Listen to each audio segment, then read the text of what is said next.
오늘 증거할 말씀입니다. 아모스서 5장 18절에서 27절입니다.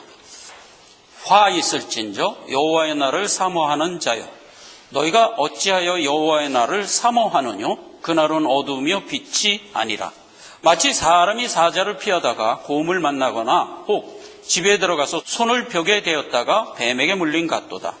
여호와의 날이 어찌 어두워서 빛이 없음이 아니며 캄캄하여 빛남이 없음이 아니냐. 내가 너희 절기를 미워하여 멸시하며 너희 성회를 기뻐하지 아니하나니 너희가 내게 번제와 소제를 드릴지라도 내가 받지 아니할 것이요 너희 살찐 희생의 화목제도 내가 돌아보지 아니하리라. 내 노래소리를 내 앞에서 그칠지어다. 내 비파소리도 내가 듣지 아니하리라. 24절 오직 공법을 물같이 정의를 하수같이 흘릴지로다. 이스라엘 족속아, 너희가 40년 동안의 광야에서 희생과 소제를 내게 드렸느냐? 너희가 너희 왕 식국과 너희 우상 기운 곧 너희가 너희를 위하여 만들어서 신으로 삼은 별 형상을 지고 가리라. 내가 너희를 다메섹 밖으로 사로잡혀 가게 하리라. 이는 만군의 하나님이라 일컫는 여호와의 말씀이니라. 아멘.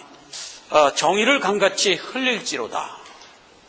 이스라엘을 향한 세 번째 징벌로 들어와서 여러 시간을 보내고 있습니다. 3차 징벌의 내용은 실제로 이스라엘을 완전히 멸망시켜버리겠다는 그 선언이었거든요. 이스라엘이 완전히 멸망할 BC 722년을 앞두고 그렇게 멸망할 것을 약 30-40년 앞두고 아모스 선지자가 지금 이스라엘을 향하여 어떤 질책의 교훈을 주고 있는 장면이란 말이에요. 그래서 이 얘기는 여러분 생각해 보세요. 우리의 일생의 맨 끝은 뭔가요? 우리의 삶이 마감되는 날이죠. 그럼 우리의 삶이 마감되는 그날이 곧 우리가 입고 있는 육정이 죽는 날이라고요. 우리는 평생 육정과 싸우며 살았죠. 왜냐하면 육정은 아직 죄 가운데 있다고 하나님이 선언했거든. 내가 너희 영은 살려서 영생을 네 속에 넣어주었지만 육은 아직 죄 가운데 있다. 이렇게 선언했잖아요. 그러니까 우리가 영생 가진 자로서 죄된 육정의 몸에 갇혀 살고 있는 거예요. 그러니까 우리는 평생 어떻게 하라는 얘기예요? 육정과 더불어 싸우며 살아가는 거죠. 신앙인이에요, 그게. 그래서 육정과 더불어 싸우며 살아가는 우리의 모습에 대한 이게 지금 교훈이라고요. 지금 이스라엘의 멸망을 30-40년 앞두고 이스라엘에게 하나님이 간곡한 어떤 질책 어린 교훈을 주고 있는 것은 우리의 삶의 마감을 앞두고 우리가 살아가면서 하나님이 우리를 계속 교훈하고 있는 그 교훈의 내용이다 이 말이죠. 이거는 개인적으로 나한테 적용할 문제지만 크게는 이스라엘 구속 역사에도 동일하다고요. 하나님이 구속 역사를 끝내고 주께서 재림하면 구속사는 끝나는 거잖아요. 재림을 앞두고 살아가는 모든 성도들을 향하여 하나님은 교훈하는 거라고요. 그 교훈의 내용이 이 본문의 말씀에 말하자면 모형화되어 있는 거죠. 그러니까 우리가 이 본문 말씀을 통해서 오늘을 살고 있는 주의 재림을 앞두고 살고 있는 우리 모두가 받을 교훈이다 라는 차원으로 이 본문 말씀을 들어가야 되는 거예요. 본문을 보니까 너희가 지금 주의 날을 사모하고 있대. 근데 그 사모하는 마음 자세가 잘못된 신앙을 갖고 사모하고 있다는 거예요. 어찌하여 너희가 여호와의 날을 사모하느냐? 그 날은 빛이 없는 날이라. 그래서 빛이 없는 날이라는 게 뭔가를 우리가 이제 본문 말씀 살펴보면서 들어가 볼 거예요. 그러니까 재림의 날이 빛이 없는 날이라는 것을 모르고 여호와의 날을 지금 사모하고 있대. 그럼 이건 잘못된 진행이잖아요. 그걸 지적하고 있고, 그래서 어떤 결과가 나온다? 너희 삶이 형통치 못하다 이거야. 그러니까 여기는 아주 재밌게 표현했어. 사자를 피하려다가 곰을 만나는 거야. 간신히 곰을 피해서 집에 들어갔더니 뱀한테 물린 거야. 그냥 엎친 데 덮친 격으로 계속 영적인 얘기입니다. 이게 지금 영적인 형통함이 이어지지 못한다. 왜 그렇다고? 네가 바른 신행을 갖지 못하기 때문에 그런 일이 생긴다는 거예요. 이거는 신자에게만 있는 국면입니다. 불신자에게 이런 국면 없어요. 신자가 죄와 트러블이 생길 때는 언제나 거기에 상응하는 환난을 겪게 돼 있어요. 불신자는 그런 환난은 없습니다. 불신자는 그냥 죄를 즐기며 살지요. 그러나 신자는 우리의 삶에서 죄가 가입하면 영적으로 형통하지를 못하는 거야. 그 얘기를 하는 거고요. 그러니까 잘못된 신앙을 갖고 나를 믿는다고 믿는 그 믿음을 나는 받을 수가 없다 이 말이에요. 하나님 얘기해요. 너희의 절기의 예배를 나는 받을 수가 없다 이 말이에요. 그러니까 우리가 바른 신앙을 갖고 주를 믿지 않는 한 하나님은 우리의 예배를 연락하지 않죠. 그 얘기를 이제 여기서 본문에서 이렇게 하는 거고, 그리고 24절에 후렴이 나오는 겁니다. 너희는 공법을 강같이 흘려라. 정의를 하수같이 흘려라 하는 건 뭐예요? 이렇게 살아있는 생수가 이렇게 흐르라는 얘기잖아요. 그러니까 산 신앙생활을 하라 이거예요. 죽은 신앙생활 하지 말고. 25절에서 한 번 더 질책을 합니다. 너희가 지금 하고 있는 신앙의 행태를 내가 들어가 보니까 우상 섬기고 있다 이거예요. 우상. 그러면서 하는 얘기가 너희 왕 식굿과 너희 우상 기운을 짊어지고 간대. 여기서 식굿 기운 하는 거는 이스라엘 구약 사람들이 들으면 이게 무슨 얘기인지 다 알지만 우리는 이게 무슨 얘기인지 모르잖아요. 그래서 이거 살펴봐야죠. 동일한 얘기를 신약에 와서 스데반이 했어요. 스데반이 사도행전 7장 41절이에요. 그때 저희가 송아지를 만들어 우상 앞에 제사하며 자기 손으로 만든 것을 기뻐하더니 하나님이 돌이켜서 저희를 하늘 군대 섬기는 일에 버려두셨으니 이는 선지자의 책에 기록한 바 이스라엘의 집이요 40년을 광야에서 너희가 희생과 제물을 내게 드린 일이 있었느냐? 몰록의 장막과 신 네판의 별을 만들었으며 이것은 너희가 절하고자 하여 만든 형상이로다. 내가 너희를 바벨론 밖으로 옮기려 함과 같으니라. 이렇게 얘기를 해요. 이게 스데반이 불신에 쩔어 있는 바리새인과 서기관들과 대제사장을 향하여 일갈한 소리죠. 그래서 스데반은 이 소리를 한 연고로 그들에게 붙들려서 순교당하죠. 그러면 자 보세요. 스데반이 여기서 옛날에 너희가 한 짓거리가 뭐냐 하면서 한 얘기가 오늘 본문 말씀 아모스가 이스라엘 백성을 향하여 한 말을 그대로 인용하고 있어요. 옛날 선지자도 이렇게 얘기했지 않느냐 했던 게 본문의 25절이에요. 아모스는 뭐라고 얘기했나요? 이스라엘 족속아 너희가 40년 동안 광야에서 희생과 소제를 내게 드린 적이 있느냐? 이렇게 얘기했죠. 스데반도 동일하게 얘기했다고요. 42절에 하나님이 돌이켜서 저희를 하늘 군대 성인을 위해 두셨으니 이는 선지자 책에 기록된 바, 이 선지자가 누구예요? 아모스 선지자죠. 아모스 선지자에 기록된 바 이스라엘의 집이여 40년을 광야에서 너희가 희생과 제물을 내게 드린 적이 있느냐? 이렇게 얘기를 한 그 얘기를 그대로 갖다가 인용한 거예요. 그리고 그 다음 얘기 너희 왕 식국과 우상 기운을 너희가 짊어지고 가리라. 아모스가 이렇게 얘기했죠. 스데반은 이걸 해석했어요. 43절 몰록의 장막과 신 네판의 벼를 만들어서 짊어지고 갔다. 몰록 그러면 뭐죠? 자식을 불태워 죽이는 신앙 행위예요. 그러면 몰록의 신앙 행위는 신앙생활을 내 행위에 열심으로 하고자 하는 행태. 이게 몰록이라고요.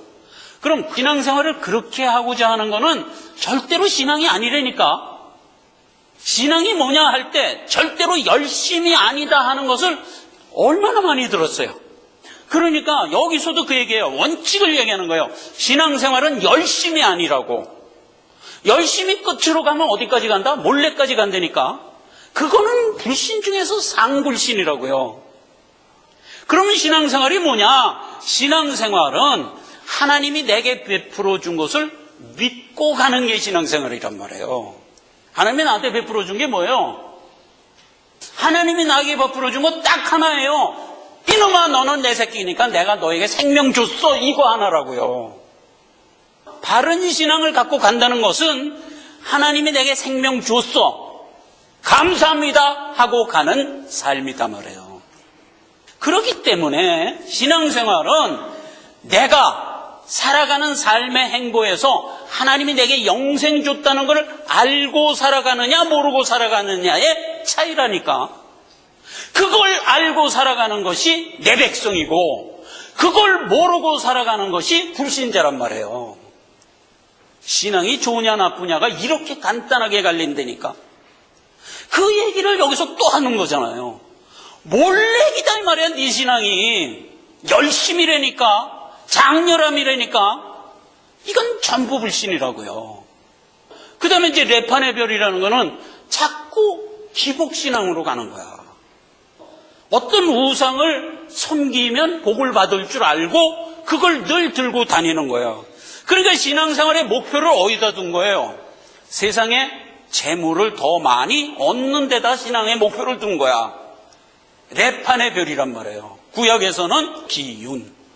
이거는 뭐 구약적 히브리어니까 우리가 뭐 히브리인이 아니면 그게 무슨 말인지 몰라니까 그걸 해석해 줬잖아요. 우리는 신앙생활의 목표를 어디다 둬야 돼요? 내가 갈 본향에 둬야지. 하나님이 천성의 나를 후사로 세웠잖아요. 후사로. 그러니까 우리의 삶의 목표는 지금 여기서 후사 수업을 하는 것이 내가 삶의 목표지. 그러니까 신앙이 없는 사람은 세상의 재물과 세상의 연락을 더 많이 얻으려고 노력하면서 자기 삶을 사는 것. 이게 불신의 삶이고, 신자의 삶은 뭐냐? 후사가 됐을 때 인격을 여기서 준비하는 게 내 삶의 목표다. 이렇게 살아가는 것이다 말이죠. 이 차이. 하나님이 이렇게 지적하는 거예요. 간단한 얘기 같은데 사실은 신앙의 진수 전부를 터치한 거잖아요. 우리가 예수 믿는 게 뭐냐면 말이에요. 따지고 보면 멘탈이라고요. 뭐 물질적인 게 아니라고요. 멘탈이라고요. 이 개념을 갖고 신앙생활을 하는 것이 참 하나님의 아들이다 이 말이에요. 24절 결론이 뭐냐? 하나님이 내게 준 진리를 가지고 살아가는 것이 잘못된 신앙에서 나올 수 있는 유일한 길이며 그것이 너희가 가야 할 길이다. 자, 이렇게 된 게 본문 말씀이에요. 자, 그러면 주신 교훈을 두 가지로 요약해서 들어가 봅시다. 하나는 선민의식이에요. 누가복음 18장 11절에 보면 예수님이 바리새인들과 대화하는 중에서 한 얘기예요. 바리새인은 서서 따로 기도하며 가로되 하나님이여 나는 다른 사람들 곧 토색 불의 간음하는 자들과 같지 아니하고 이 세리와도 같지 아니함을 감사하나이다. 이게 믿음 없는 바리새인들의 기도였어요. 선민으로 만들어 주셔서 감사합니다. 나는 불신자들하고 구별된 사람입니다 하는 선민의식을 가지고 있었다고요. 하나님이 나를 구원한 이유가 뭘까요? 나를 구원한 이유는 이 땅에서 너 열심히 준비하면서 살아서 내 본향의 주인이 되라. 이게 하나님이 우리에게 요구하는 거란 말이에요. 그걸 알고 살아가는 게 선민의식이죠. 원래는. 그런데 그렇게 알지 않고 이 땅에서 잘 먹고 잘 살으려고 하나님이 나를 택해 줬지 이렇게 잘못 알고 있는 거야. 계시록 3장 17절에 가면 라오디게아 교회에도 선민의식을 지적해 줬어요. 내가 말하기를 나는 부자라 부여하여 부족함이 없다 하나 내 공고한 것과 가련한 것과 가난한 것과 눈먼 것과 벌거벗은 것을 내가 알지 못하도다. 라오디 교회에게 주님이 직접 한 소리예요, 이게.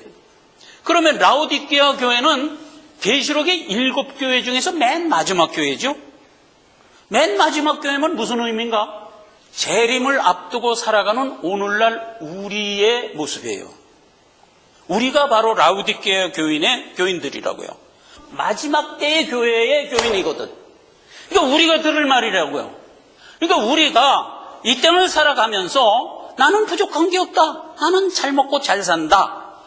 왜? 나는 하나님이 택했기 때문에 이렇게 생각하는 게 선민의식이라고요. 여러분, 주님이 재림하기 직전의 마지막 때는 어떻다고 그랬어요? 성경에?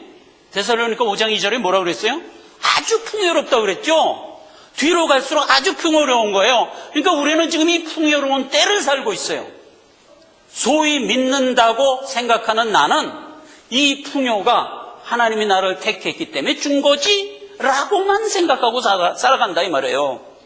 근데 여기 주님은 뭐라 그랬어요? 네가 그렇게 생각하는 그 부요라는 게 가난한 거다 이거야. 네가 본다는 그게 소경이다 이거야. 뭐에 대해서? 네가 지금 포커스를 세상에 맞추고 살고 있지 않느냐? 천성에 맞춰서 살아야지. 그러니까 부자와 가난한 자의 개념은 천성의 부자가 부자지 세상의 부자는 부자가 아니다. 본다는 것도 그래요. 천성을 봐야지 세상을 보고 본다고 하면 그건 소경이다. 그러면서 일깨워 준 거잖아요. 그래서 오늘 불렀던 찬송도 그 얘기예요. 내가 문 두드리니까 어서 문을 열고 나를 맞으라. 이게 잘못된 선민의식. 그러니까 오늘을 사는 우리 모든 교인은 이 선민의식을 바로 가져야지. 이곳은 잠깐이잖아요. 여러분 생각해보다 알잖아요. 여러분이 살고 있는 일생이 길어야 100년이잖아요. 그러나 내가 갈 내 본향은 영원이라니까. 그럼 거기를 준비하려고 지금을 살아야지. 그렇죠? 그 선민의식 그렇게 바로 가져야 된다. 이렇게 교훈하는 겁니다. 자, 그 다음에 하나 또 오류가 뭐냐면 여호와의 날에 대한 오류를 하고 있어요. 여호와의 날 그러면 2번 여호와의 날이 있습니다. 2번. 그리고 여호와의 날은요, 하나님이 만세전에 정한 날이에요. 어쩌다 보니까 세월이 흘러서 오는 그런 게 아니고 하나님이 딱 정해준 날이에요. 그리고 또 하나, 이 여호와의 날은 전무후무하다. 전에도 없었고 앞으로도 없을 것이다. 그날 하나밖에 없다. 이 얘기예요. 그래서 여호와의 날을 우리가 찾아봐야 돼요. 자, 여러분, 여호와의 날 그러면 초림의 날이 있고 재림의 날이 있어요. 하나님의 구속사를 정해줄 때 영원히 이 세상에 흘러간다고 되어 있지 않아요. 근데 세상에 있는 불신자들은 우리가 살고 있는 이 지구는 영원히 흘러간다고 생각하죠. 그럼 불신자들 생각이에요. 하나님의 택한 자녀들의 생각은 세상은 영원히 가지 않는다. 어느 마감할 날이 있다 이거요. 근데 성경에는 구속사의 전 기간을 70일에 맞춰서 우리에게 알려줬어요. 가브리엘 천사장이 다니엘에게 찾아와서 구속사를 70일에로 정했다. 이렇게 알려줬어요. 너는 이때서부터 70일에가 지나면 세상이 끝난다는 걸 알고 살아라. 이렇게 된 거예요. 그런데 70일에 중에서 69일에가 되면 예수 그리스도가 오실 것이다 라고 얘기해 줬어요. 다니엘서 9장 24, 25절에 그 얘기가 돼 있어요. 다니엘서 9장 24절에서 27절. 내 백성과 내 거룩한 성을 위하여 70일에로 기한을 정하였나니 허물이 마치며 죄가 끝나며 죄악이 영속되며 영원한 의가 드러나며 이상과 예언이 응하며 또 지극히 거룩한 자가 기름 부음을 받으리라. 즉 예수님이 온다는 얘기예요. 25절. 그러므로 너는 깨달아야 할지라 예루살렘을 중건하라는 영이 날 때부터 기름 부음을 받은 자 곧 왕이 일어나기까지 7일에와 62일에가 지날 것이요. 그러니까 합 몇 일에가 지나가요? 69일에가 지나가요. 그렇게 69일에가 지나가면 곤란한 동안에 성이 중건되어 거리와 해자를 이룰 것이라. 26절. 그러니까 69일에 후에 기름 부음 받은 자가 끊어져 없어질 것이며 장차 한 왕의 백성이 와서 그 성읍과 성소를 회파하려니와 그의 종말은 홍수의 언물들 같을 것이며 그 끝은 전쟁이 있으리니 황폐할 것이 작정되었느니라. 27절. 그가, 여기서 그가는 적그리스도 얘기하는 거예요. 그가 앞으로 강포를 행하다가 결국 죽으리라. 이렇게 된 얘기거든요. 그래서 이제 구속사는 마감이 될 건데, 자 보세요. 정한 이 70일에 중에서 69일에, 그러니까 요때부터, 요때가 언제라고 그랬어요? 다니엘서요? 예루살렘 성을 중건하라는 영이 난 그때부터예요. 카운트를 해서 69일에가 되는 날에 예수님이 온다고 그랬거든. 전체적인 구속사 70일의 중에서 69일에는 우리의 방법으로 계산할 수 있게 해줬어요. 1회가 7년이잖아요. 그러니까 69일에 하면 483년이라고요. 정확히 483년 후에 예수님이 오셨어요. 그래서 이때만 해도 이렇게 초림을 날짜까지 지정해서 성경에 기록해 줬으리라고는 아무도 생각 못했어요.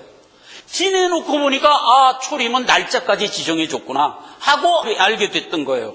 정한 날이라고 그랬죠. 제가 여호와의 날은 정확히 정한 그날에 예수님이 오셔서 대속사역을 이뤄버린 거야. 자, 그리고 이제 한일회가 남았어요. 그런데 한일회는 이런 식으로 계산하면 안 되지. 이런 식으로 계산하면 예수님 십자가 못 박혀 죽고 나서 7년 있다 끝나야 되는데, 그런데 지금 예수님 십자가 못 박혀 죽으시고 2000년이 흘렀잖아요. 그랬는데도 한일회가 아직 안 지나갔잖아요. 그래서 70일회 중에서 69일에는 우리가 계산할 수 있도록 열어주셨고 나머지 한 일에는 영적으로 그 기간을 가려놨어요. 한 가지 확실한 건 뭐냐면 예수님이 십자가에 못 박혀 죽은 때로부터 주님이 재림하는 그날까지를 중간에 성경적인 아무런 다른 순서가 없는 거야. 그냥 오늘을 살다가 언제 올지 모른다라고만 되어 있어요. 그러니까 다시 오실 주님은 지금 당장 올 수 있다는 얘기가 포함되어 있죠. 내일 올 수 있다는 얘기까지 포함되어 있죠. 그러면서 몇 년을 흘러왔어요, 지금? 2000년 흘러왔다고요. 그래서 인간들이 다시 오실 주님에 대하여 루즈하게 생각하게 되어버렸어. 그러나 깨어있는 성도는 아니, 분명히 예수님이 그랬거든요. 내가 이제 가서 다시 오는데 언제 올지는 모르게 올 거다. 그러니까 준비하며 살아. 이러면서 가셨거든. 그러니까 깨어있는 성도는 다시 오실 주님이 언제라도 올 수 있다고 생각하며 살아가는 것이란 말이에요. 베드로서에 보면 그렇게 돼 있어요. 2000년이 지났는데도 왜 아직 안 오냐? 그랬더니 베드로 사도가 뭐라고 얘기했어요? 이놈아, 주님이 모든 사람이 다 구원을 얻도록 지금 참고 계시잖아. 이렇게 얘기했잖아요. 이 개념을 알아야지, 야, 주님 온다고 한 적이 벌써 언젠데 왜 아직 안 오냐? 이렇게 따질 문제냐 이 말이에요. 그리고 이렇게 해서 2000년이 흐르도록 주님이 안 오는 것은 전체적인 구속사의 문제지 내 문제로 들어가면 어때요? 내 일생이 2000년 가요? 100년 안에 끝나잖아요. 그러면 100년 안에 내 일생이 끝나는 그날이 개인적으로는 주님 만나는 날이잖아요. 그러니까 모든 사람은 각자 자기 일생에서 주님 재림을 앞두고 살아가는 거라고요. 전체적인 구속사에서는 2000년이라는 긴 시간을 두고 주님 언제 올라나 하는 식으로 우리가 생각을 하지만 개인적으로는 내가 일생 마치는 날이 주님 만나는 날이고 재림하는 날이라고요. 전체적인 개념으로 가서 따지나 내 일생에다가 놓고 따지나 개념은 같은 거예요. 그래서 우리는 내가 일생을 마치는 그날을 대비하며 사는 거예요. 즉 예수 만날 것을 대비하며 사는 거예요. 이게 초림과 재림에 대한 개념이에요. 자, 들어가 봅시다. 초림. 고린도후서 6장 2절입니다. 보라, 지금은 은혜 받을 만한 때요. 보라, 지금은 구원의 날이라. 그러니까 예수님이 처음 오신 거는 우리에게 은혜 주려고 온 거야. 이 똑같은 얘기를 요한복음 12장에 주님이 직접 이렇게 얘기했어요. 요한복음 12장 47절. 사람아, 내 말을 듣고 지키지 아니할지라도 내가 저를 심판하지 아니하노라. 내가 온 것은 세상을 심판하려 함이 아니요 세상을 구원하려 함이라. 그러니까 주님이 초림할 때는 세상을 심판하러 온 게 아니야. 구원하려고 온 거야. 이사야서 53장에는 이제 그렇게 오신 주님이 하신 일, 여호와께서 그로 상함을 받게 하시기를 원하사 질고를 당케 하셨은즉 그 영혼을 속건제물에 드리기 이르면 그가 씨를 보게 되며 그날은 길 것이요 또 그의 손으로 여호와의 뜻을 성취하리로라. 그래서 예수님이 십자가에 못 박혀 죽으시면 씨를 보게 된대. 씨. 근데 그 씨가 누구예요? 오고는 수많은 세월 중에 믿고 나온 우리들이라. 오늘날 우리가 씨라고요. 근데 그날은 길 것이요 그랬어요. 그러니까 주님이 초림한 그날서부터 은혜의 때는 길게 간대. 그게 지금 몇 년 왔어요? 2000년 이상 왔죠? 이게 길 거예요. 그래서 주의 씨가 계속 열매를 맺는 그런 역사가 일어난다 이거예요. 그러니까 오늘날 우리가 예수 믿고 구원 얻었잖아. 그래서 하나님의 본석이 된 거야. 하나님의 씨가 된 거야 우리가. 그렇죠? 이렇게 해서 주님의 초림의 은혜는 우리에게 이렇게 미치고 있는 거라고요. 이 얘기를 미가서에서는 기쁨으로 표현했어요. 미가서 7장 18절에 주와 같은 신이 어디 있으리까? 주께서는 죄악을 사유하시며 기업에 남은 자의 허물을 넘기시며 인애를 기뻐하심으로 노를 항상 품지 않고 우리를 품으시나이다. 그렇죠. 그러니까 초림주는 와서 내 백성을 어찌하든지 품는 거예요. 품는 거예요. 신앙이 잘못됐어. 여기 지금 아모스서에 있는 이스라엘 백성들처럼 신앙의 오류를 갖고 있어. 그럴지라도 하나님은 어떻게 한다는 거예요? 품는다는 거예요. 품고 계속 임팩트를 줘서 깨닫게 해갖고 결국 끌고 가겠다는 거예요. 근데 이 일은 우리가 결론은 알잖아요. 하나님이 이 일에 실패를 하나? 안 하잖아요.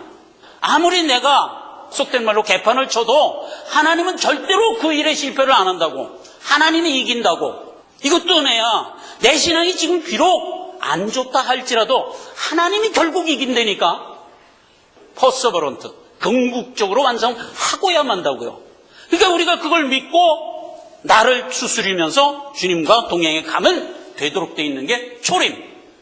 자, 이게 초림이에요. 그런데 주의 재림의 날이 우리에게는 앞에 있죠. 내 일생을 끝나는 날이 우리에게는 언제나 앞에 있죠.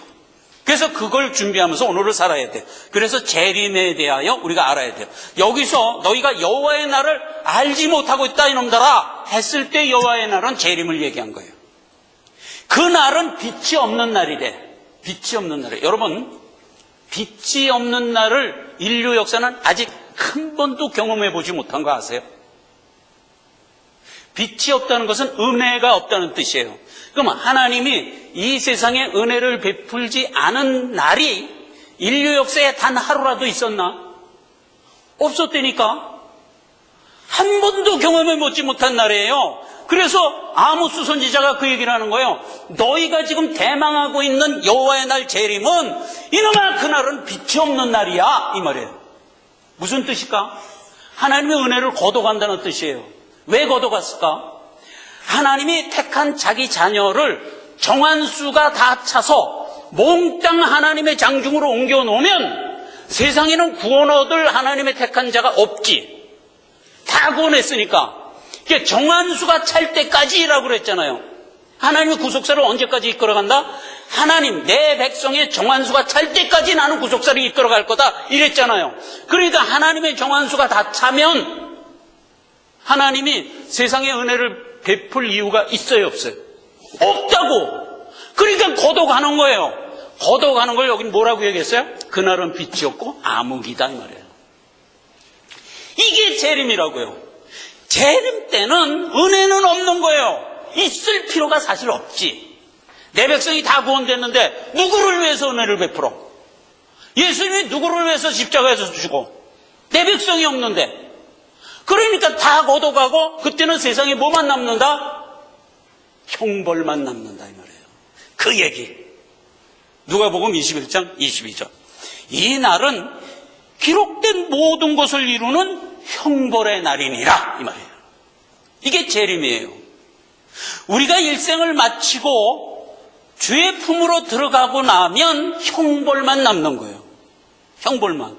우리가 그 형벌과 상관없이 들어가니까 문제지, 만약 우리가 주의 은혜를 받지 못한 상태에서 주를 만나면 큰일 나는 거예요. 정말 큰일 나는 거예요. 히브리서 9장 28절. 이와 같이 그리스도도 많은 사람의 죄를 담당하시려고 단번에 들이신 바 되었고 구원에 이르기 위하여, 여기 중에 죄와 상관없이 자기를 바라는 자, 이게 좀 길어. 이게 누구예요? 죄와 상관없이 예수를 바라는 자, 이렇게 길게 묘사를 했어. 이게 뭐예요? 신자 이 뜻이잖아요. 신자는 죄와 상관없는 자예요. 왜 상관이 없죠? 예수님 십자가에 못 박혀 죽을 때 내 죄값을 치러버렸잖아.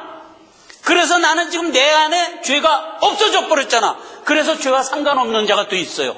그걸 일컬어 신자라고 얘기한단 말이에요. 우리라고요. 그래서 우리를 이렇게 풀어 설명한 거야. 죄와 상관없는 자들에게 두 번째 나타나신다 이 말이에요. 죄와 상관없는 자에게 두 번째 나타난 재림주, 그분은 오셔서 우리를 눈물을 씻으시면서 품고, 나머지 죄 안에 있는 자는 어떻게 한다는 거예요? 진멸이다 이 말이에요. 진멸.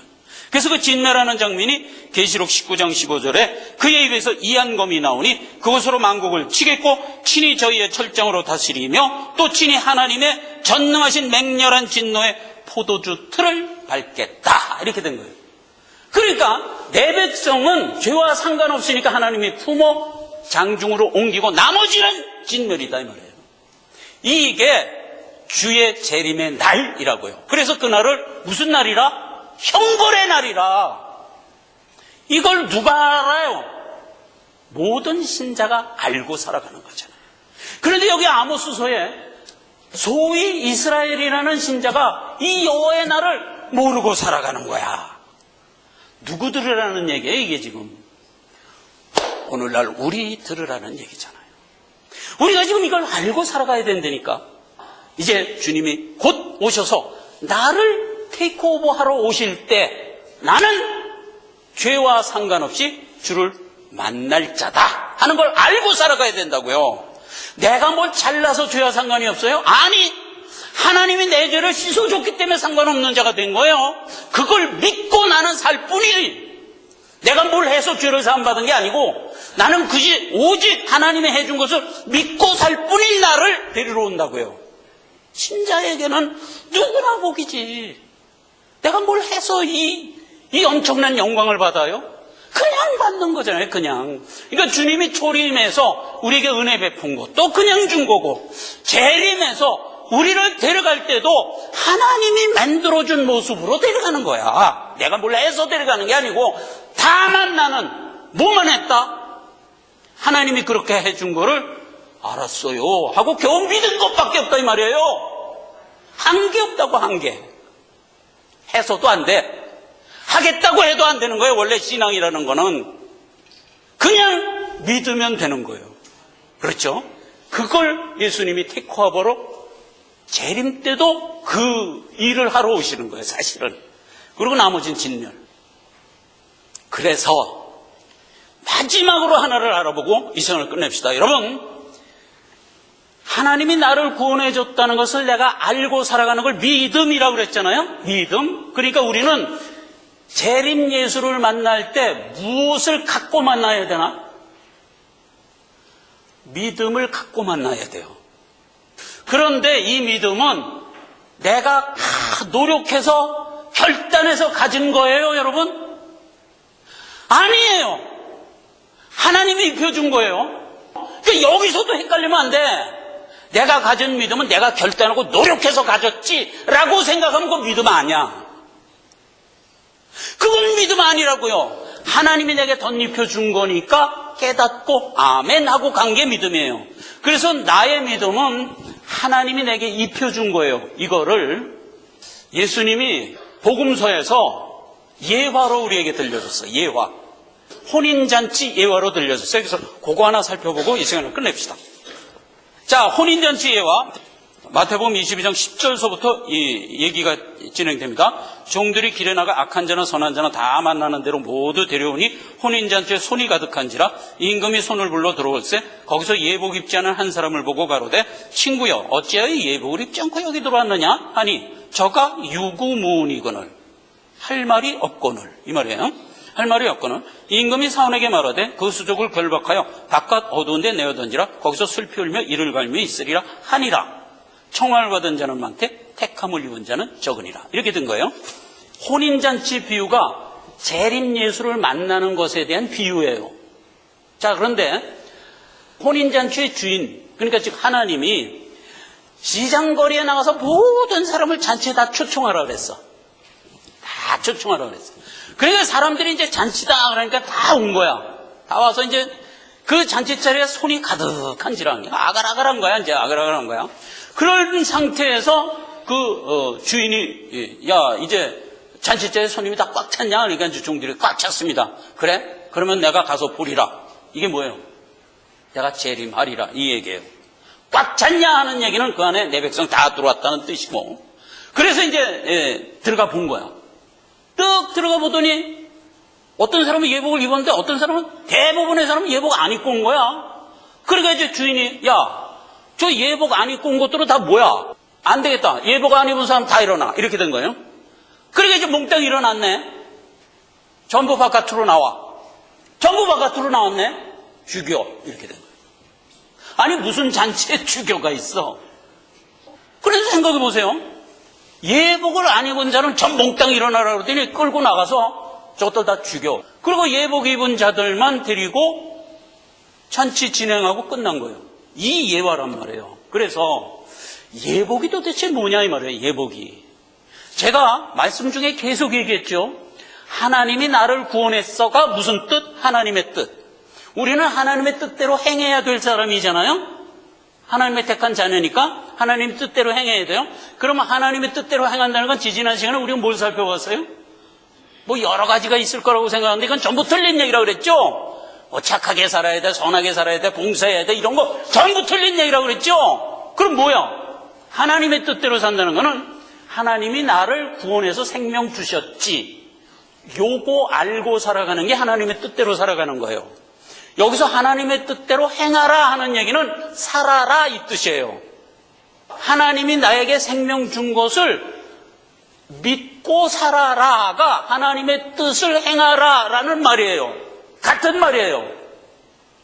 근데 이걸 인본주의자들이 하나님의 뜻대로 행하라를 잘못 해석하지. 그래갖고 하나님의 뜻을 엉뚱하게 만들어버렸지. 인본주의 윤리 도덕이 하나님의 뜻일 거다. 이렇게 상상을 해갖고 그거 행하면 구원을 얻는다로 잘못 가리키고 있지. 그러나 성경은 무슨 얘기예요? 하나님의 뜻이 뭐라 그랬어요? 내가 내 백성을 구원하여 생명 주리라가 하나님의 뜻이라고 그랬지.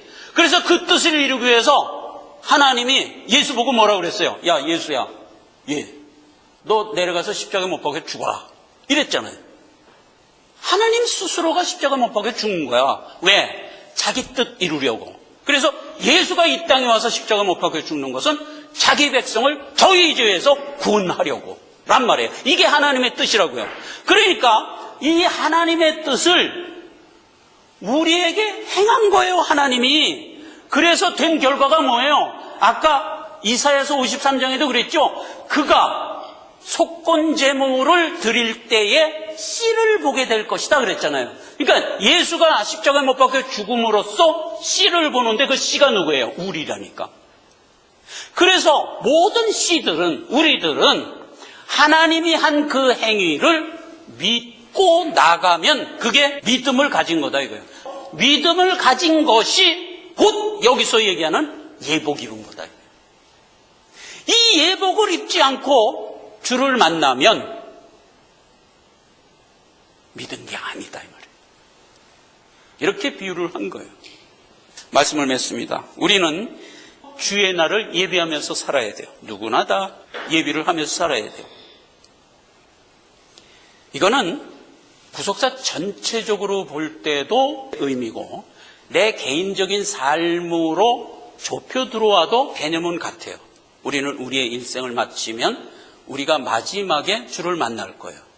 구속사 전체도 마찬가지예요. 우리의 삶을 주를 만나는 그날에 포커스를 맞춰서 살아가라.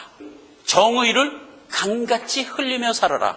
강이 흐른다는 건 살아서 흐르는 거죠. 그러니까 내 믿음에 ing를 붙여라 이 말이에요. 이게 공법을 하수처럼 흘리며 살아가는 것, 즉 예복 입은 삶이다 이 말이에요.